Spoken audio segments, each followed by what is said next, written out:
নমস্কার, সকালে কেমন আছেন? সকাল সকাল চলে এসেছি দুধ চা নিয়ে 1 কাপ। তাই দুধ চা দিয়েই আজকের সকালটা শুরু করছি। তা সকালবেলায় যে চা ফা খেয়ে আমার রান্না কমপ্লিট হয়ে গেছে। এখানে ছোট মাছের তরকারি, পুঁই শাকের তরকারি করেছি। তা ছেলেমেয়ের কোনো কিছু দিয়ে খেয়ে পেট ভরেনি, ওই সমস্ত খাবার উল্টোপাল্টা খাবার। তাই চলে এসেছি রাত্রেবেলা আলু পরোটা করতে। তা এখানে আলুটা এই আটাটাকে একটু ময়ান দিয়ে এই আলুটাকে মেখে নিচ্ছি।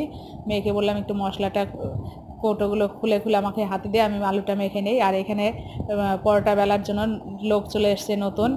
তা যাই হোক, পরোটাগুলো সুন্দর বেলে দিচ্ছে, আমি ফটাফট ভেজে নিচ্ছি। আপনারা এরকম গরম গরম পরোটা ভেজে খান, ভালো লাগবে। আমার তো আজকে পুরো পরোটাগুলো সব ঘি দিয়েই ভাজছি। তা যাই হোক, ভিডিওটা ভালো লাগলে একটা লাইক শেয়ার সাবস্ক্রাইব অবশ্যই করবেন। আমার চ্যানেলটার সঙ্গে থাকবেন, পাশে থাকবেন। ভালো থাকবেন, সুস্থ থাকবেন, সাবধানে থাকবেন। টাটা, বাই, শুভরাত্রি। আর আপনারা এরকম গরম গরম পরোটা বানিয়ে খান।